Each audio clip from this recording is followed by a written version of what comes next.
সময়োপযোগী আপোনাৰ জ্ঞান গৰ্ভৰ যিখিনি কথা আমাক ক'লে সেইখিনিৰ পৰা সদায় সঁচাই আমি উপকৃত হ'লোঁ। সঁচাই আজ বৰ্তমানৰ ছাত্ৰ ছাত্ৰীসকলক লৈ কিছু কাৰণত আমিও চিন্তিত হৈ থাকোঁ। নিশ্চয় আমি ভৱিষ্যতে আপোনাক আমি বিদ্যালয়ত বিচাৰিম। এইবাৰ মই আমন্ত্ৰণ জনাইছোঁ ইস্কন মন্দিৰৰ শ্ৰী যদুপতি শ্যাম দাস প্ৰভুজীৰ পৰা কিছু জ্ঞানৰ অংশীদাৰ হ'বলৈ।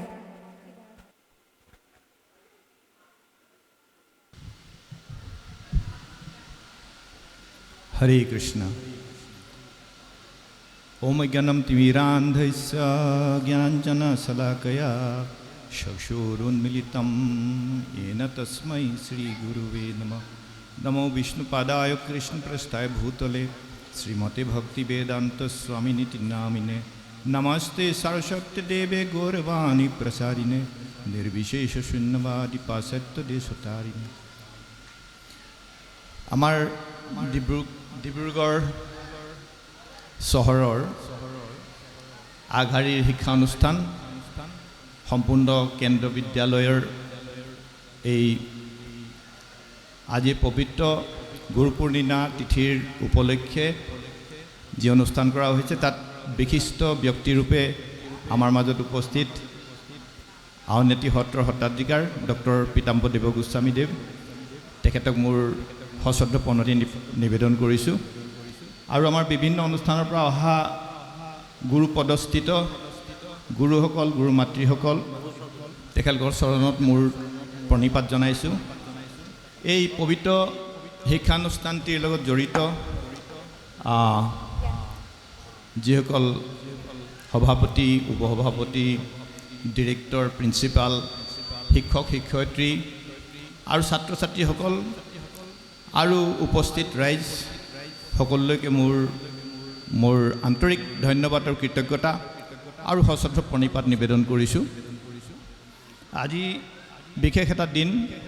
এই বিশেষ দিনটোত আগৰ বক্তাই কৈ আহিছে, আজি বিশেষ গুৰু পূৰ্ণিমাৰ দিনটোৰ অৰ্থ হৈছে যে আজিৰ দিনটোতে এজন আমাৰ পৰম গুৰু ব্যাসদেৱৰ জন্ম হৈছিল আৰু তেতিয়াৰ পৰা এইটো গুৰু পূৰ্ণিমা তিথি হিচাপে এই আহাৰ মাহৰ পূৰ্ণিমা তিথিটো পালন কৰা হয়। মই অকণমান ব্যাসদেৱৰ বিষয়ে ক'ব বিচাৰিম, যিহেতু আজি তেখেতৰ জন্মদিন। এই মহান ব্যক্তিসকলৰ বিষয়ে অকণমান চৰ্চা কৰিলে আমাৰ হৃদয়ৰ পবিত্ৰ হ'ব। তো ব্যাসদেৱৰ প্ৰীতি নাম আছিলে পৰাশৰ মুনি, আৰু পৰাশৰ মুনি আৰু ব্যাসদেৱৰ মাতৃৰ নাম আছিলে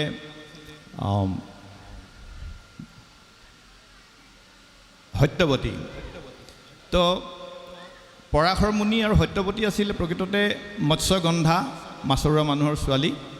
কিন্তু পৰাশৰ মুনিয়ে এজন দিব্য পুৰুষক জন্ম দিবৰ বাবে সত্যৱতীক গ্ৰহণ কৰিছিলে। আৰু পৰাশৰ মুনিয়ে নিজৰ শক্তিৰে যমুনা নদীৰ মাজত এটা দ্বীপৰ সৃষ্টি কৰিছিলে। আৰু সেই দ্বীপত এই সত্যৱতীৰ দ্বাৰা এই পবিত্ৰ দিব্য সন্তানটি জন্ম দিছিলে, যাৰ নাম ব্যাসদেৱ বুলি আমি কওঁ। তেখেতৰ এই দ্বীপটোত জন্ম হোৱাৰ কাৰণে তেওঁৰ নাম দৈপায়ন ব্যাস। আৰু তাৰ লগত যিহেতু তেওঁৰ বৰ্ণটো কৃষ্ণ বৰ্ণ আছিলে, সেইকাৰণে তেওঁ কোৱা হয় কৃষ্ণ দৈপায়ন ব্যাস। আৰু তেখেতক বেদব্যাস বুলিও জনা হয়, যিহেতু তেওঁ বেদক 4টা ভাগত বিভক্ত কৰিছিলে। তো এই ব্যাসদেৱ জন্ম হোৱাৰ পিছত সত্যৱতী পুনৰ বিবাহ হৈছিলে শান্তনু ৰজাৰ লগত। আৰু সেই শান্তনু ৰজা আমি জানো ঠিক সত্যৱতীৰ বিয়া হোৱাৰ আগতে তেখেতৰ গংগা মাতাৰ লগত বিবাহ হৈছিলে, আৰু যাৰ দ্বাৰা ভীষ্ম পিতামহৰ জন্ম হৈছিল।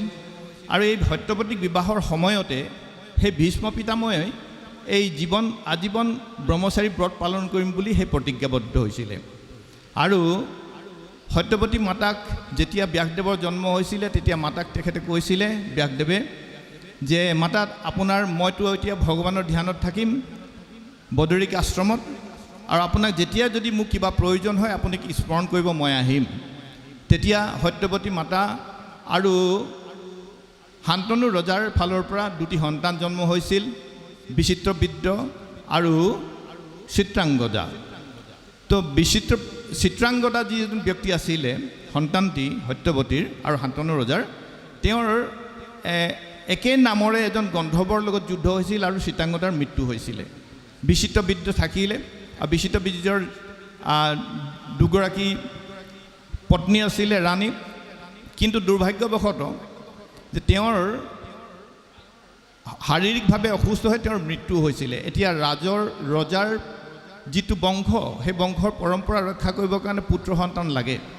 সেইকাৰণে সেই দুই যি বোৱাৰী থাকি গ'ল সত্যৱতীৰ, সেই দুই বোৱাৰীক সন্তান জন্ম দিবৰ কাৰণে সত্যৱতীয়ে সেই প্ৰথম আগতে জন্ম দিয়া ব্যাসদেৱক স্মৰণ কৰিছিল আৰু সেই ব্যাসদেৱ তেতিয়া আহি উপস্থিত হৈছিল আৰু ব্যাসদেৱৰ আশীৰ্বাদত সেই অম্বালিকা আৰু অম্বিকাৰ গৰ্ভৰ পৰা দুটি সন্তান জন্ম হৈছিল, য'ত আমি মহাভাৰতত পাওঁ অম্বালিকাৰ পৰা জন্ম হৈছিলে পাণ্ডু, পঞ্চপাণ্ডৱৰ পিতৃ, আৰু অম্বিকাৰ পৰা জন্ম হৈছিলে ধৃতৰাষ্ট্ৰৰ। এনেকৈ ধৰণে ব্যাসদেৱৰ নিজৰে ভাতিকা নামৰ এগৰাকী পত্নীৰ পৰা শুকদেৱ গোস্বামীৰ জন্ম হৈছিল। আমি জানো যিজন শুকদেৱ গোস্বামীয়ে পৰীক্ষিত মহাৰাজক 7 দিন 7 ৰাতি শ্ৰীমদ ভাগৱত শুনাইছিলে। তো এনেকৈ ধৰণে ব্যাসদেৱৰ বিষয়ে আমি পাওঁ। আৰু ব্যাসদেৱে তেতিয়া বদৰিক আশ্ৰমত তেখেতে ভগৱানৰ ধ্যানত আছিল।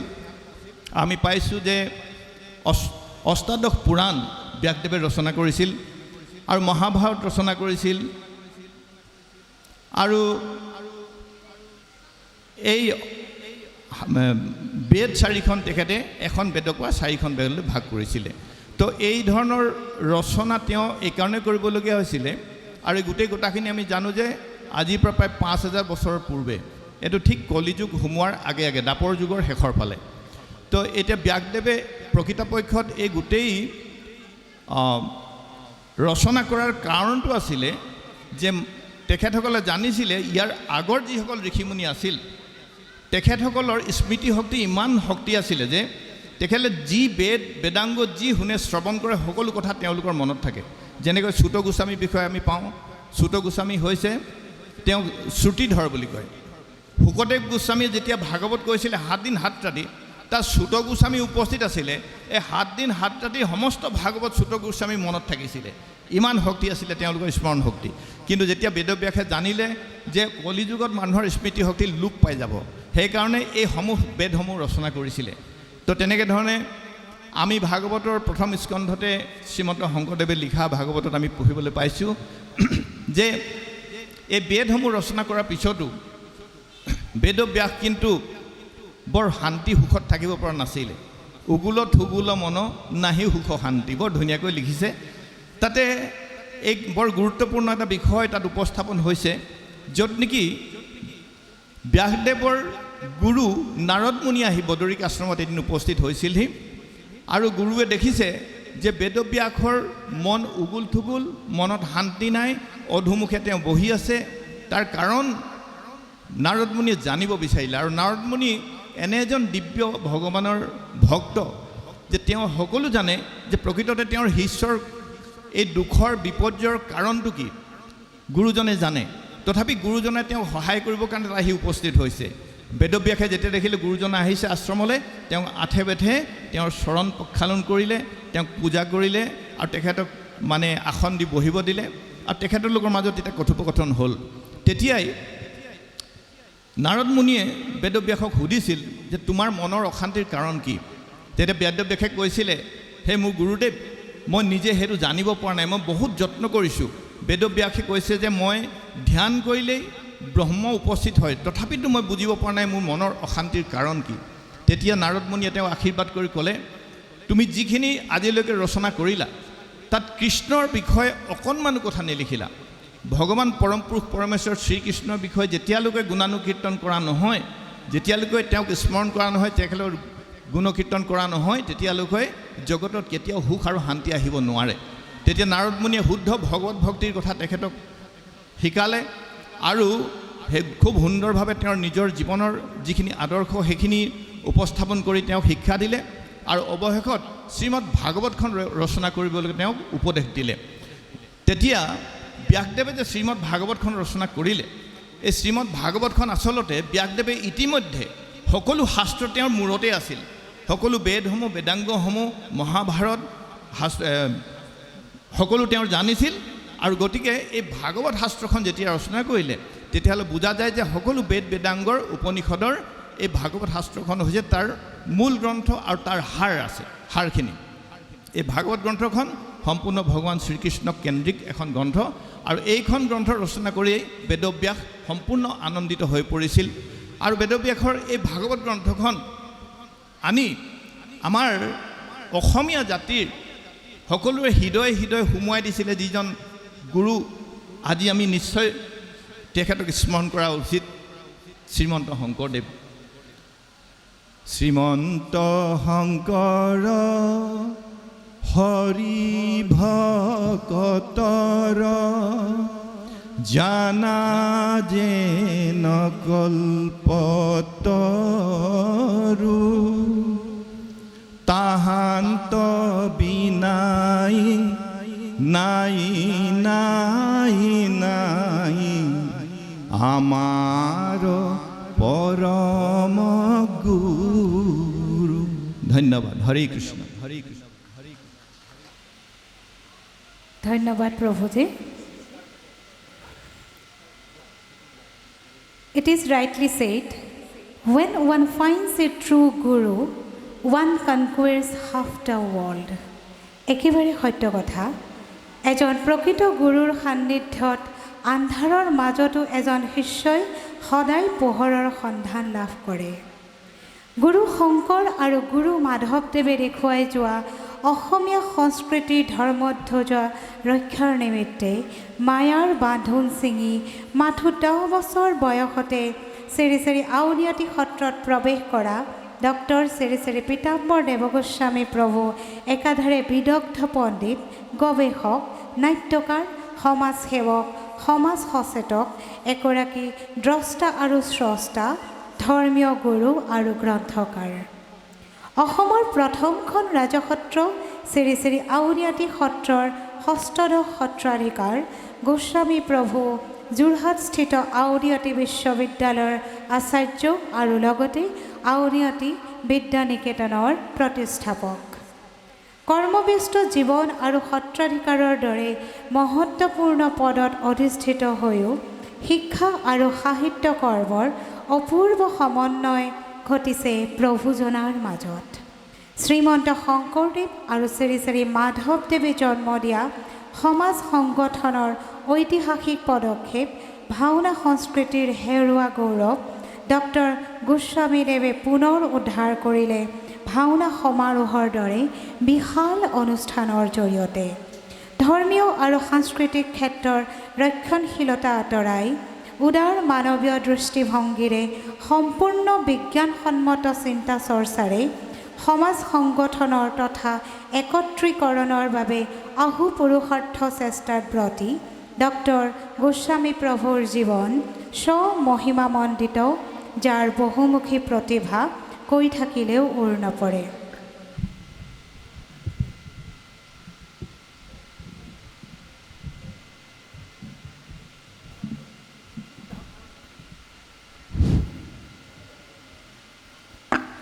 যিগৰাকী আমাৰ সকলোৰে সৰ্বনিয়ন্ত্ৰক সৰ্বশক্তিমান পুৰুষ আমি আদিতেই সেই আদি পুৰুষ পৰমেশ্বৰ শ্ৰী গোবিন্দৰ চৰণত এটি শ্লোকেৰে সহিতে প্ৰণিপাত জনাইছোঁ তেৰাই যাতে সকলোৰে প্ৰতি কৃপাশেষ বৰ্ষণ কৰে জয়স্য প্ৰভা প্রভবতু জগদন্দ কোটি কোটি সশেষ বসুধাদি বিভূতি ভিন্নম তদ্ব্রহ্মম নিষ্কলম অনন্তম অশেষভূতম গোবিন্দমাদি পুরুষম তমহং ভজামি গোবিন্দমাদি পুরুষম তমহং ভজামি সম্পূৰ্ণ কেন্দ্ৰৰ বিদ্যালয়ৰ সৌজন্যত যি গুৰু পূৰ্ণিমা বিদ্যালয় প্ৰাংগণত অনুষ্ঠিত কৰা হৈছে আজি ইয়াত উপস্থিত থকা আমাৰ নমস্য গুৰুসকল, এই বিদ্যালয়ৰ স্বত্বাধিকাৰী তথা পৰিচালনা সমিতিৰ সভাপতি প্ৰণৱ মাৰ্কাৰী ডাঙৰীয়া, শ্ৰদ্ধাৰ শিক্ষক শিক্ষয়িত্ৰীবৃন্দ, কৰ্মচাৰীবৃন্দ, বিভিন্ন ক্ষেত্ৰৰ পৰা অহা গুণী জ্ঞানী প্ৰমুখে সুধি ধৰ্মপ্ৰাণ, সংস্কৃতিপ্ৰাণ, শিক্ষাপ্ৰাণ ৰাইজ, আমাৰ অতি মৰমৰ ছাত্ৰ ছাত্ৰীসকল, আপোনালোক সকলোলৈকে পোনপ্ৰথমে আমাৰ অন্তৰ্ভৰা শ্ৰদ্ধা আমি আগবঢ়াইছোঁ। ছাত্ৰ ছাত্ৰীসকললৈ স্নেহাশীষ জ্ঞাপন কৰিছোঁ। We offer our heartiest respect to all Guru coming from different ways and different religious institutions. সঁচাকৈ আমি আজি বৰ সুখী হৈছোঁ। দ্বিতীয়বাৰ কাৰণে আকৌ গুৰু পূৰ্ণিমা পবিত্ৰ দিৱসত সম্পূৰ্ণ কেন্দ্ৰৰ প্ৰাংগণত উপস্থিত হ'বলৈ পায়। পৰিচালক প্ৰমুখে উদ্যোক্তাসকলক কৃতজ্ঞতা জ্ঞাপন কৰিছোঁ। আজি সঁচাকৈ মহামিলনৰ ক্ষেত্ৰৰূপে ইয়াক আমি অভিহিত কৰিব খুজিছোঁ। উপাসনাৰ পথ বেলেগ বেলেগ হ'ব পাৰে, বিশ্বাস বেলেগ হ'ব পাৰে, ৰীতি নীতি বেলেগ হ'ব পাৰে, কিন্তু আমি এক ঈশ্বৰৰ সন্তান আৰু আমি সকলোৱে এক ঈশ্বৰকেই বিচাৰোঁ। We are going on same boat, আমাৰ কোনো পাৰ্থক্য নাই। আৰু আজি সেই সমাজৰ বিভিন্ন ক্ষেত্ৰক প্ৰতিনিধিত্ব কৰা গুৰুসকলক ইয়াত সমবেত কৰি যি সমন্বয়ৰ বাৰ্তা দিয়া হৈছে আৰু যি আদৰ্শ প্ৰতিষ্ঠা কৰা হৈছে, এয়া সঁচাকৈয়ে সমাজৰ এক দৃষ্টান্তমূলক আদৰ্শ। আৰু ক'বই লাগিব, সমাজক নেতৃত্ব দিয়া, ধৰ্ম অনুষ্ঠানক প্ৰতিনিধিত্ব কৰা ধৰ্মগুৰুসকল যদি একত্ৰিত হয়, কাৰো সাধ্য নাই সমাজক ভেদ কৰিব পাৰে। কিন্তু আমাৰ মাজত কেতিয়াবা ক'ৰবাত ৰীতি নীতিক লৈ পাৰ্থক্য দেখা যায়, যাৰ কাৰণে সমাজখন ক্ষতবিক্ষত হোৱা আমি ৰূপ দেখা পাওঁ। সেয়া যে আমাৰ আহ্বান। আমি আকৌ কৈছোঁ, আমাৰ যি বিশ্বাসী নাথাকক, যি ৰীতি নীতি নাথাকক, গড ইজ অলমাইটি। আমি সেই অলমাইটিকহে সকলোৱে সেৱা কৰোঁ, সকলোৱে বিচাৰিছোঁ। আৰু যদি আমাৰ সেই এটাই লক্ষ্য, তেতিয়াহ'লে আমাৰ ৰীতি নীতিবিলাক কেতিয়াও সমাজ ভাগ কৰাৰ ই পাৰ্থক্যৰ প্ৰতিচ্ছবি হ'ব নোৱাৰে। আমি সকলোৱে যদি যিকোনো ত্যাগৰ বিনিময়ত এই গুৰুসকলৰ মাজত একত্ৰাপিত বাৰ্তা আমি প্ৰদান কৰিব পাৰোঁ, সমাজ সুৰক্ষিত হ'বই। আমি ভাবোঁ আজি গুৰু পূৰ্ণিমাত আমাৰ গুৰুসকলে এই সংকল্প গ্ৰহণ কৰা উচিত। আমি গুৰু বুলি ক'লে সেই শব্দৰ কথা বুজোঁ। গু কাৰু প্ৰথমো শব্দ মায়াদি গুণভাস্বত, ৰূক আৰু দ্বিতীয় ব্ৰহ্ম মায়া ভ্ৰান্তি বিনাশনম। গু শব্দই মায়াক বুজায়। মায়া মানে কুহেলিকা, প্ৰহেলিকা, মোহাচ্ছন্ন পৰিৱেশ, অন্ধকাৰ পৰিৱেশ। ৰু শব্দই ব্ৰহ্মক বুজায়। দুয়োৰ একত্ৰিত শব্দ গুৰু, যি গুৰুৱে মায়াভ্ৰান্তি কুহেলিকা অতি মহাচ্ছন্ন পৰিৱেশ নাইকিয়া কৰিব পাৰে, সে হৈছে গুৰু। আমাৰ সমাজত মূলতঃ 5 প্ৰকাৰ গুৰু আছে। আদ্যগুৰু পিতৃ মাতৃ, শিক্ষাগুৰু, দীক্ষাগুৰু, আদৰ্শ গুৰু, পৰমেষ্ঠি গুৰু।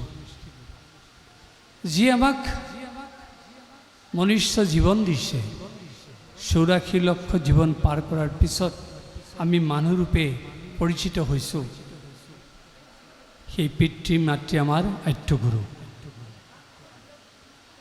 আৰু যি আমাৰ জ্ঞান চক্ষু উন্মিলিত কৰি দিয়ে, সে আমাৰ শিক্ষাগুৰু, যাক আমি আচাৰ্য ৰূপে প্ৰতিষ্ঠিত কৰোঁ। যি আমাক আধ্যাত্মিক জ্ঞানেৰে বৌদ্ধিক বিকাশেৰে আমাৰ জীৱন সমৃদ্ধ কৰি তোলে, আমি তেওঁক দীক্ষাগুৰু বুলি কওঁ।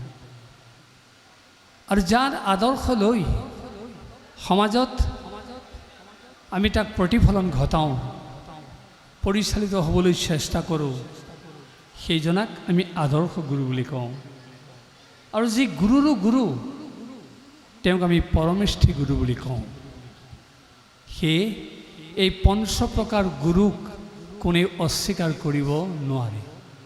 আৰু যি 5 প্ৰকাৰ গুৰুক অস্বীকাৰ কৰিব, তেওঁৰ জীৱন কেতিয়াও পৰিশীলিত হ'ব নোৱাৰে। সেই জীৱনে কেতিয়াও জীৱনৰ লক্ষ্য আৰু উদ্দেশ্য পৰিপূৰণ কৰিব নোৱাৰে। ইয়াৰ ভিতৰত আটাইতকৈ যদি শ্ৰেষ্ঠ গুৰু আছে, সেয়া হ'ল মাতৃগুৰু। নাস্তি মাতৃ সমগুৰু। সংসাৰত যিমান গুৰু আছে, মাতৃগুৰুতকৈ আৰু সমমৰ্যাদা থকা তুল্য গুৰু নাই। সেইকাৰণে মাতৃক শ্ৰেষ্ঠ গুৰু বুলি কোৱা হৈছে। আৰু মাতৃৰ শ্ৰেষ্ঠ গুৰু হয়, সন্তানটি জন্ম দিয়াৰ পিছত মাতৃয়ে তেওঁক যিদৰে উঠা বহা কৰিবলৈ শিকায়, তেওঁক যিদৰে বচন বোলাবলৈ শিকায়, তেওঁক যিদৰে ভাৱৰ অনুভূতি দিয়ে, সেই অৰ্থত মাতৃ তেওঁৰ আদ্যগুৰু আৰু মাতৃ তেওঁৰ কাৰণে শ্ৰেষ্ঠ গুৰু। ৰসাত ৰক্ত তত মাংসা, মাংসাত মেদ প্ৰজায়তি, মেদস অস্থি তত মজ্জা তত শুক্ৰ সম্ভৱ। 7টা ধাতুৰে এটা সন্তান জন্ম হয়। পিতৃয়ে 4টা দিয়ে, মাতৃয়ে 3টা দিয়ে। কিন্তু মাতৃৰ গৰ্ভাশয়ত যদি এই সপ্ত ধাতু ৰচনা নহয়, কেতিয়াও সন্তান ভূমিষ্ঠ হ'ব নোৱাৰে। এই মাতৃয়ে এটা সন্তান জন্ম দিবৰ কাৰণে যিটো কায়ক্লেশ কৰে, এটা সন্তানক প্ৰতিপালনৰ কাৰণে তেওঁ যি প্ৰয়াস কৰে, এটা সন্তানৰ ঊৰ্ধ্বগামী জীৱনৰ কাৰণে তেওঁ যি চিন্তা কৰে, সেইকাৰণে মাতৃ শ্ৰেষ্ঠ গুৰু।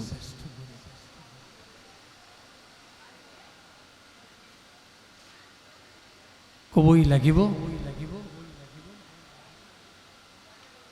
গুৰুৱে যেতিয়া জ্ঞান দিয়ে, গুৰুৱে যেতিয়া নতুন এটা জীৱন সৃষ্টি কৰে, সেই অৰ্থত গুৰু সৃষ্টিকৰ্তা হৈ যায়। গুৰুৰ দিব্য উপদেশ শিষ্যসকলে মানি যেতিয়া জীৱন পৰিচালনা কৰে, সেই অৰ্থত গুৰু পালনকৰ্তা হৈ যায়। আৰু গুৰুৱে শান্তৰূপ সদায় ধাৰণ কৰে। কিন্তু যদি গুৰুৰ দিব্য উপদেশ নামানি কোনোবাই স্বেচ্ছাচাৰে চলে, তেওঁৰ ক্ষেত্ৰত গুৰু ৰুদ্ৰ হৈ যাব পাৰে।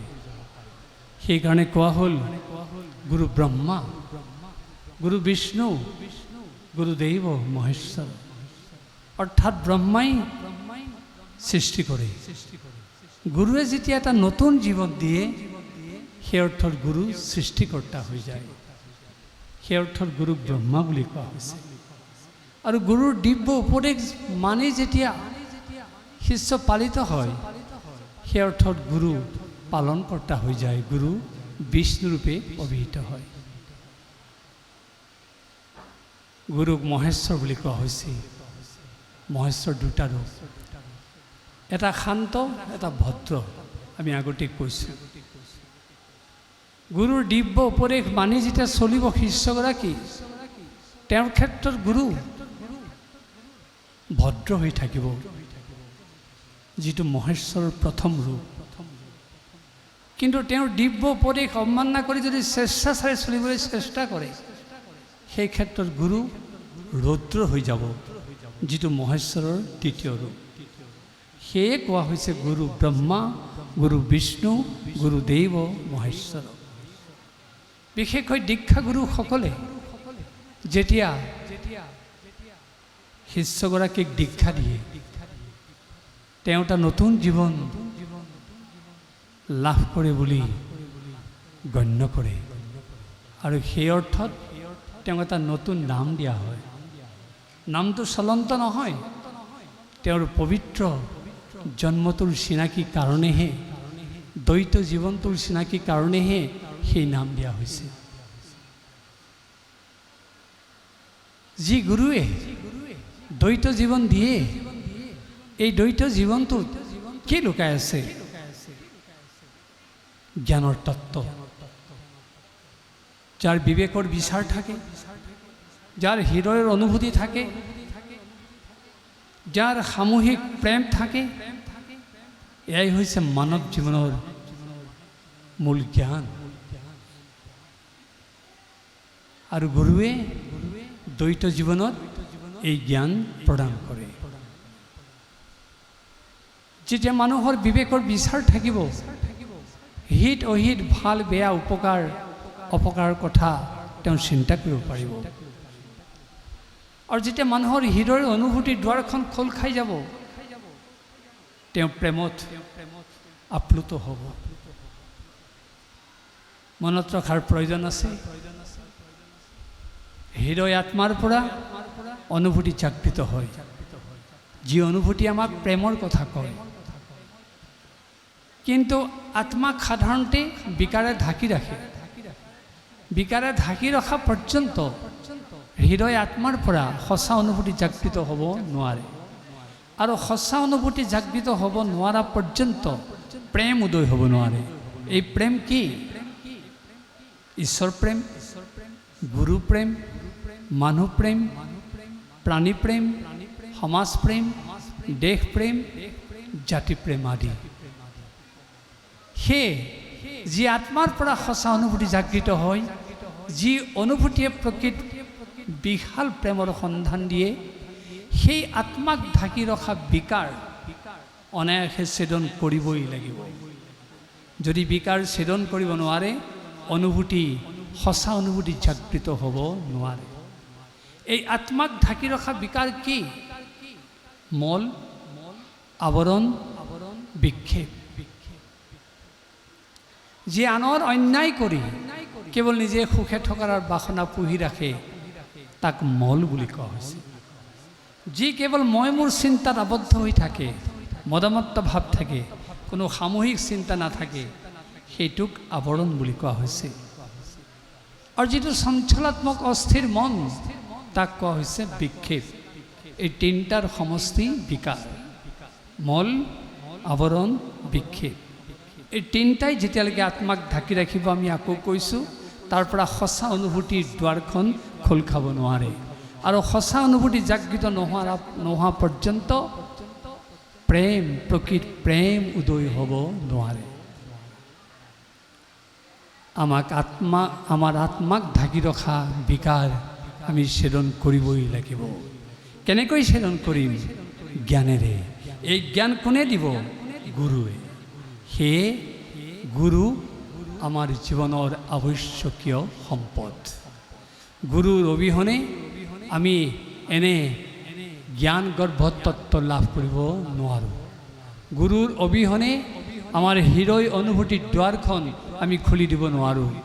গুৰুৰ অবিহনে আমাৰ বিবেকৰ বিচাৰ আমি আৰম্ভ কৰি দিব নোৱাৰোঁ। গুৰুৰ অবিহনে আমি সামূহিক প্ৰেমত উদ্বুদ্ধ হ'ব নোৱাৰোঁ। প্ৰকৃতাৰ্থত যিটো পৰোপকাৰী চিন্তা সেইটোৱে হৈছে সামূহিক প্ৰেম। এই পৰোপকাৰী চিন্তাৰ কথা আমাক প্ৰকৃতিয়ে কৈছে। কেনেকৈ চাওক, পৰোপকাৰায় বহন্তি নদ্যহা, পৰোপকাৰায় দুধন্তি গাৱাহা, পৰোপকাৰায় ফলন্তি বৃক্ষাহা, পৰোপকাৰায় শৰীৰমেত। অৰ্থাৎ নৈখন যদি কুলু কুলু স্বৰেৰে স্ৰোতস্বিনী বেগেৰে বৈ গৈছে, তাৰ উদ্দেশ্য পৰোপকাৰ। যি স্কিম, যি আঁচনিৰ যোগেদি আমি পানী নুলিয়াওঁ কিয়, পানীৰ উৎস নৈখন। নৈখন যে বোৱতীৰ ওপৰত বৈ আছে, উদ্দেশ্য পৰোপকাৰ।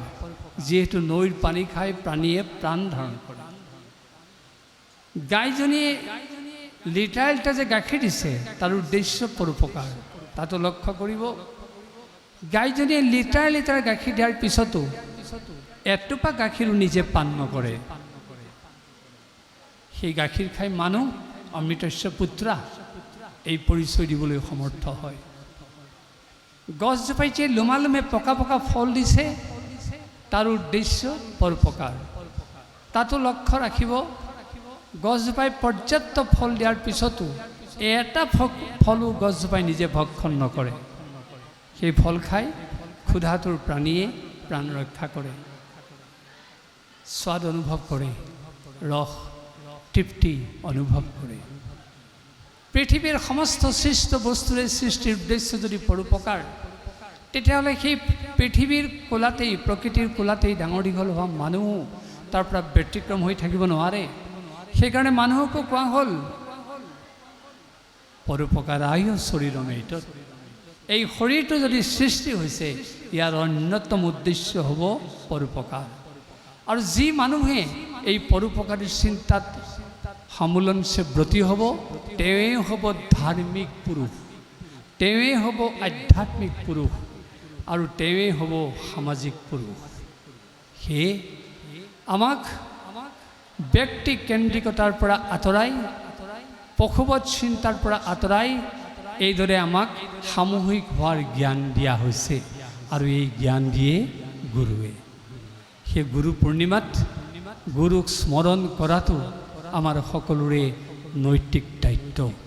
ইতিমধ্যে গুৰু পূৰ্ণিমাৰ তাৎপৰ্যৰ ওপৰত কেইবাজনে বৰ সুন্দৰ ব্যাখ্যা দিছে। সঁচা, ব্যাসদেৱৰ জন্ম দিৱসটোক কেন্দ্ৰ কৰি এই গুৰু পূৰ্ণিমা পালন কৰা হয়। ব্যাসদেৱে বেদৰ শাখা ৰচনা কৰিলে, চতুৰ্বেদ ৰচনা কৰিলে, বেদাংগ ৰচনা কৰিলে, যাৰ কাৰণে তেওঁক বেদব্যাস বুলি কোৱা হৈছে। আমাৰ সমাজৰ বেদৰ তত্ত্ব প্ৰকাশক আদ্যগুৰু ব্যাস, যাৰ কাৰণে তেওঁক বেদব্যাস বুলি কোৱা হৈছে।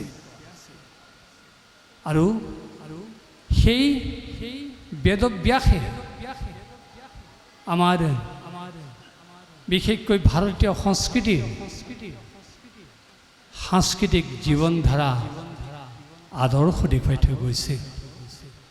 আমাৰ জীৱনৰ পৰিশীলিত ৰূপৰ বাৰ্তা দি থৈ গৈছে। মনুষ্য জীৱনৰ লক্ষ্য আৰু উদ্দেশ্যৰ কথা সেই ব্যাসদেৱে আমাক দি থৈ গৈছে। সেই ব্যাসদেৱ আমাৰ যেনেকৈ ধৰ্ম শৃংখলাৰ আদিগুৰু, তেনেকৈ সংস্কৃতিৰ পূজাৰী, আৰু তেনেকৈ তেওঁ ধৰ্ম জ্ঞানৰ গুৰু। আৰু সেই বেদব্যাসক স্মৰণ কৰি আমি গুৰু পূৰ্ণিমা পালন কৰোঁ। যি বেদব্যাস আমাৰ ধৰ্ম, সমাজ, সংস্কৃতি, শিক্ষাৰ আদৰ্শ গুৰু, সেই আদৰ্শ গুৰুক মান্যতা প্ৰদান কৰাৰ লগে লগে সেই স্তৰৰ সকলো গুৰুক মান্যতা প্ৰদান কৰাটো আমাৰ নৈতিক ধৰ্ম। সেই আজি গুৰু পূৰ্ণিমাত আমি সকলো গুৰুক একত্ৰিত কৰি সন্মান জনোৱাৰ প্ৰয়াস কৰোঁ।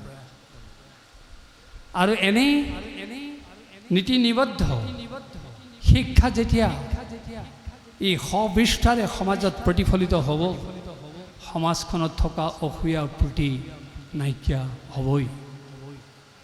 সমাজখনে আমাক সদায় সেই কথা কয়, সমাজে আমাক সামূহিকতাৰ কথা কয়।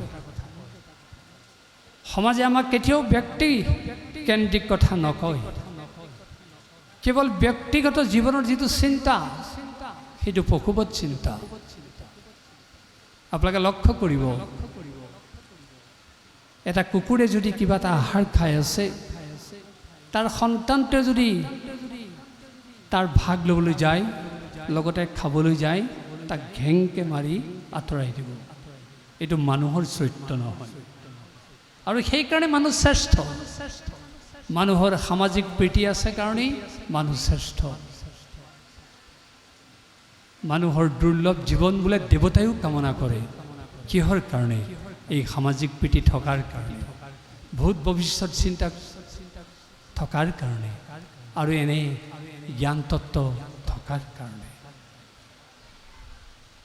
আৰু আমি যদি সঁচাকৈ কেৱল নিজক লৈ ব্যস্ত হৈ থকা চিন্তাটোতে আবদ্ধ থাকোঁ, আমাৰ শ্ৰেষ্ঠ জীৱনৰ খ্যাতি আমাৰ নোহোৱা হৈ যাব। ইংৰাজীত এষাৰ কথা আছে, if atavism gain you go' down, if evolution gain you go' on. তুমি যদি আদিম অৱস্থালৈ প্ৰত্যাৱৰ্তন কৰা, তোমাৰ ধ্বংস অনিবাৰ্য। তুমি যদি ক্ৰমবিৱৰ্তমান প্ৰগতিক সাৰোগত কৰি লোৱা, তোমাৰ উন্নতি অৱশ্যম্ভাৱী। আদিম অৱস্থা কোনটো? যিখিনি সময়ত মানুহে নিজৰ বাহিৰে আনৰ কথা চিন্তা কৰিবলৈ অৱকাশ পোৱা নাছিলে। কেৱল নিজৰ উদৰটো পূৰণ কৰিব লাগে, গছৰ বাকলি বখন পিন্ধি সামান্য লজ্জা নিবাৰণ কৰিব লাগে, সম্ভোগ কৰিব লাগে। কেৱল নিজক লৈ যিটো ব্যস্তপূৰ্ণ জীৱন, সেইটোৱে হ'ল মানুহৰ আদিম অৱস্থা। সভ্যতা সংস্কৃতিয়ে যেতিয়া মানুহক স্পৰ্শ কৰিলে, মানুহ সেই আদিম অৱস্থাৰ পৰা ওলাই আহিলে। তাৰোপৰি একাত্ম চিন্তাৰ পৰা সামূহিক চিন্তালৈ তেওঁলোক গতি কৰিলে। কিন্তু আজি আপোনালোকে প্ৰত্যেকেই খেপিয়াই চাওক, আমি যেন আজি আকৌ নিজক লৈ ব্যস্ত হৈ থাকিবৰ কাৰণে আমি যেন তৎপৰ হৈছোঁ। আৰু যদি আমাৰ অকল সেইটোৱেই হয়, আমাৰ ধ্বংস অনিবাৰ্য। আৰু যদি সঁচাকৈ আমাৰ সামূহিক প্ৰীতি থাকে, সামাজিক প্ৰীতি থাকে, আমাৰ উন্নতি অৱশ্যম্ভাৱী। আৰু এই সামাজিক প্ৰীতিতে আছে ধৰ্ম। আৰু সেই ডক্টৰ সৰ্বপল্লী ৰাধাকৃষ্ণনে সেই ধৰ্মৰ কথা এইদৰে কৈ থৈ গৈছে, ধৰ্ম is that which binds society together, but which divide society, breaks it out into parts and makes people bite one another, that is অধৰ্ম। যি ফুলৰ মালাৰ দৰে সকলোকে সুসংগঠিত কৰি ৰাখিব পাৰে, সেয়াই হৈছে ধৰ্ম, সেয়াই হৈছে ধৰ্মৰ সংজ্ঞা। আৰু যি সমাজখন ভাঙি টুকুৰা টুকুৰ কৰে, খণ্ড খণ্ড কৰে, সেয়াই হৈছে অধৰ্ম। আমি যদি সঁচাকৈয়ে ধাৰ্মিক হৈ থাকিব লাগে, আমি সামাজিক প্ৰীতিৰ প্ৰতি আনুগত্যতা প্ৰদৰ্শন কৰিবই লাগিব। কেৱল ধূপ চাকি লগালেই, নাম গালেই, মাংগলিক কৰ্ম কৰিলেই মানুহ ধাৰ্মিক হ'ব নোৱাৰে। যেতিয়াই মানুহে এই সামূহিক প্ৰীতি স্থাপন কৰিব, তেতিয়াই মানুহ সঁচাকৈ ধাৰ্মিক হ'ব। আৰু সেই ধাৰ্মিক মানুহজনে কেতিয়াও সমাজখন ভাঙি টুকুৰা টুকুৰ কৰি ৰং চাব নোৱাৰে। গুৰু পূৰ্ণিমাত আমি আজি এনে সংকল্প লোৱাটো আমাৰ আজি কৰ্তব্য ৰূপে আমি আজি গণ্য কৰিছোঁ। আমি ভাবোঁ ছাত্ৰ ছাত্ৰীসকলক যিদৰে শিক্ষক শিক্ষয়িত্ৰীসকলে গুৰুসকলে এনে শিক্ষা দিব, সেই গুৰুসকলে তেওঁলোকৰ নিজৰ জীৱনতো এনে তত্ত্বসমূহৰ প্ৰতিফলন ঘটাব লাগিব। পিতৃ মাতৃ যি আদ্য গুৰু, যাক শ্ৰেষ্ঠ গুৰু বুলি কোৱা হৈছে, সেই পিতৃ মাতৃয়ে যদি এই ভাৱৰ পৰাকাষ্ঠা প্ৰদৰ্শন নকৰে, কেৱল লোকক দেখিয়েই ল'ৰা ছোৱালীক প্ৰতিপালন কৰিবলৈ চেষ্টা কৰে, তেওঁলোকৰ সেই গুৰুৰ শ্ৰেষ্ঠ গুৰুৰ জ্ঞানৰ গৰিমা লোপ পাই যাব। 7টা ধাতুৰে সন্তান জন্ম দিলেই পিতৃ মাতৃয়ে কেৱল সেই গুৰু আসনত বহিব নোৱাৰে। সেই গুৰুৰ যিটো গৰিমা তেওঁলোকে পালন কৰিবই লাগিব। উচিত শিক্ষা ছাত্ৰ ছাত্ৰী নিজৰ সন্তানক দিবই লাগিব। সুবাটেৰে তেওঁলোকক আগুৱাই যাবৰ কাৰণে পৰামৰ্শ দিবই লাগিব। শিক্ষাগুৰুৱে দীক্ষাগুৰুৱে দিব সঁচা, আদৰ্শ গুৰুৱে দিব সঁচা, কিন্তু পিতৃ মাতৃয়ে যদি প্ৰথমতেই তাৰ অন্যথা কৰে, তাক যিমানেই শিক্ষা নিদিয়ক সি কেতিয়াও পোন বাটেৰে গতি কৰিব নোৱাৰে। সেই পিতৃ মাতৃৰ মুখ্য ধৰ্ম আছে, অভিভাৱকসকলৰ মুখ্য ধৰ্ম আছে। আমি ভাবোঁ গুৰু পূৰ্ণিমাত এই গুৰুৰ যিটো গৰিয়ান তত্ত্ব, এইটো পিতৃ মাতৃয়েও অনুসৰণ কৰিবলৈ যত্ন কৰিব লাগে, প্ৰতিফলন ঘটাবলৈ চেষ্টা কৰিব লাগে, আৰু প্ৰত্যেক গুৰুৱে ইয়াৰ প্ৰতি গুৰুত্ব আৰোপ কৰিব লাগে। দেখিব সমাজখন সঁচাকৈ ধুনীয়া হ'ব, যি আমাৰ ক্ষতবিক্ষত পৰিৱেশ আমি নোহোৱা কৰিব পাৰিম।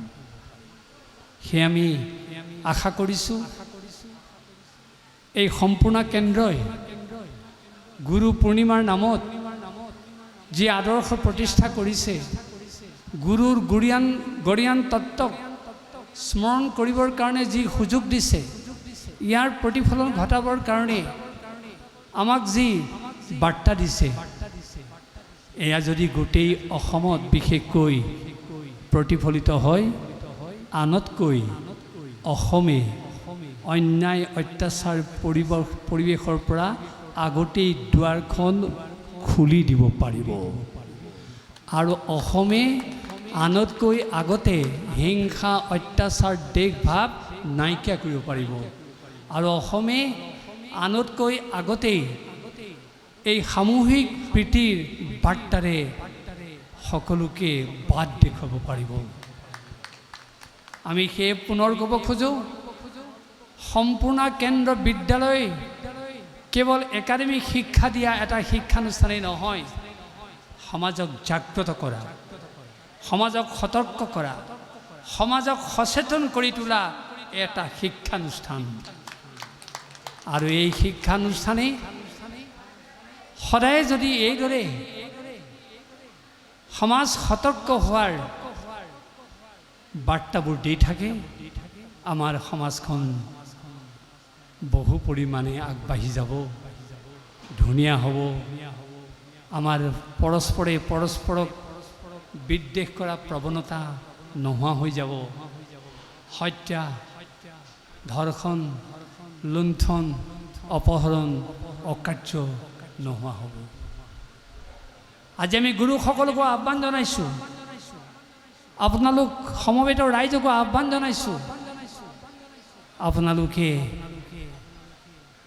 সম্পূৰ্ণ কেন্দ্ৰক ভুৰি ভুৰি আশীৰ্বাদ দিয়ক, আপোনালোকে সহযোগিতা আগবঢ়াওক। সম্পূৰ্ণ কেন্দ্ৰই যি কৰিছে, ইয়াৰ 10 গুণ কাৰ্য সমাজত আৰু প্ৰতিফলিত হ'ব।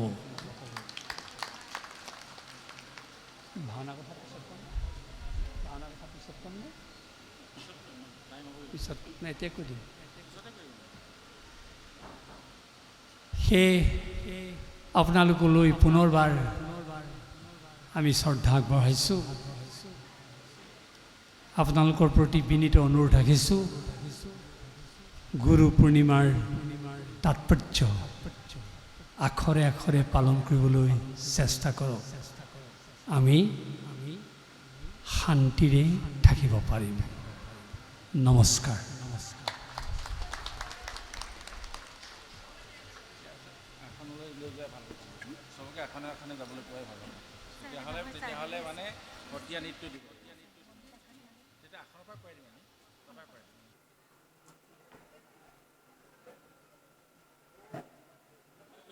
আমাৰ ৱেলকাম গ্ৰুপত থকা শিক্ষকসকলক ষ্টেজৰ ওচৰলৈ।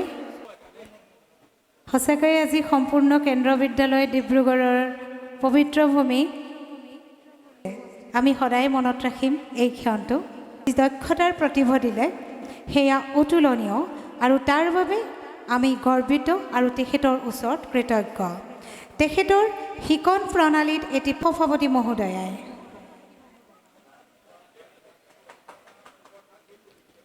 নীলমণি কটকীদেৱক এখনি শৰাই প্ৰদান কৰিব বিদ্যালয়ৰ শিক্ষক শ্ৰী দীপক দেৱনাথ দেৱে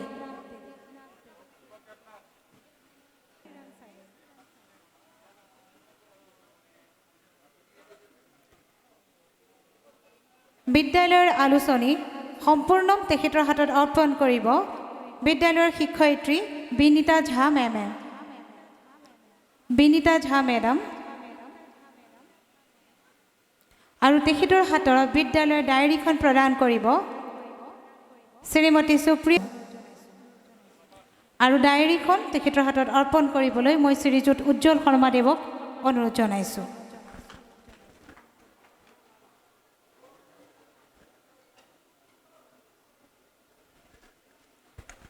যোৱা 3 বছৰে অনুষ্ঠিত হৈ অহা জৱাহৰলাল নেহৰু ইউনিভাৰ্চিটিত সত্ৰীয়া শীৰ্ষক এটি ভাষণ প্ৰদান কৰিব তাৰ বাবে তেখেতক আমাৰ ফালৰ পৰা আমি বহুতো শুভেচ্ছা জ্ঞাপন কৰিছোঁ তেখেতৰ সদায় সুস্বাস্থ্য আৰু দীৰ্ঘায়ু আমি কামনা কৰিছোঁ পৰম শ্ৰদ্ধাৰ সুধী ৰাইজ আজি গুৰু পূৰ্ণিমা উপলক্ষে ইয়াত উপস্থিত থকা এই বিদ্যালয়ৰ প্ৰধান শিক্ষক প্ৰমুখীয়া শিক্ষক শিক্ষয়িত্ৰীসকল স্বত্বাধিকাৰী তথা পৰিচালক মাৰ্কাৰী ডাঙৰীয়া ছাত্ৰ ছাত্ৰীসকল আপোনালোক সকলোকে পুনৰবাৰ আমি শ্ৰদ্ধা আগবঢ়াইছোঁ অকণমান সময়ৰ পিছতে আপোনালোকে ইয়াত আজি ভাওনা প্ৰদৰ্শন কৰিব ভাওনাখনি আনুষ্ঠানিকভাৱে শুভ উদ্বোধন কৰিবৰ কাৰণে আমাৰ ওপৰত দায়িত্ব দিয়া হৈছে আচলতে মহাপুৰুষ শ্ৰীমন্ত শংকৰদেৱ গুৰুজনাই যিদৰে ভাওনা উপস্থাপনৰ প্ৰক্ৰিয়া আমাক দি থৈ গ'ল যি গায়ন বায়নৰ ধেমালি থাকে সূত্ৰধাৰ নৃত্যৰ উপস্থাপন থাকে সেয়াই উদ্বোধন তথাপি সামগ্ৰিকভাৱে গোটেই অনুষ্ঠানটো উদ্বোধন কৰিবৰ কাৰণে আমাৰ সমাজ জীৱনত এক উদ্বোধনী অনুষ্ঠান নতুনকৈ সংযোগ কৰা হ'ল আৰু সেইকাৰণে ভাওনাৰ আগে আগে কোনো এগৰাকী বক্তাই ভাষণ দি আনুষ্ঠানিকভাৱে ভাওনাখন উদ্বোধন কৰে আমিও আজি তদুপলক্ষে আপোনালোকৰ সন্মুখত এই মাইক্ৰফোনটো হাতত লৈছোঁ আমি ভাওনাৰ সম্পৰ্কত দুআষাৰ কথা ক'ম কিন্তু জানে আপোনালোকে ভাওনা বুলি ক'লে সন্ধিয়া হ'ব লাগে ৰাতিৰ চিকিমিকি পোহৰ থাকিব লাগে তাতেহে ভাওনাৰ আমেজ পোৱা যায় আৰু তাৰ আগে আগে উদ্বোধন কৰিলেহে ই বেছি শুৱনি হয় কিন্তু ইতিমধ্যে ঘোষিকা গীতিমল্লিকাই কৈছে আমি আজিয়েই দিল্লী অভিমুখে যাত্ৰা কৰিম আজি ৰাজধানীত আমি উঠি কালিলৈ ৰাতিপুৱা গুৱাহাটী পাম আৰু গুৱাহাটীৰ পৰা 1টা বজাত প্লেন আছে সেই ফ্লাইটত আমি দিল্লীলৈ যামগৈ সেইকাৰণে আমি অকণমান লৰালৰি কৰিছোঁ কাৰণ আজি যিহেতু ৰাতি ট্ৰেইনখন ধৰিবগৈ লাগিব ইয়াৰ পৰা গৈ স্নান পূজা সেৱাৰ কথা আছে সেয়ে আপোনালোকে আমাৰ অনিচ্ছাকৃত অপৰাধ মাৰ্জনা কৰিব আপোনালোকে মাদকতা পোৱা আপোনালোকে ভাল পোৱা সময়ত কথা ক'বৰ কাৰণে আমি উপস্থিত থাকিব নোৱাৰিলোঁ আপোনালোক সকলোৱে জানে ভাওনা বিশেষকৈ আমাৰ অসমীয়া সমাজ জীৱনৰ নৈতিক আধ্যাত্মিক সামাজিক সাংস্কৃতিক জীৱনৰ মূল সৌধ এই ভাওনাক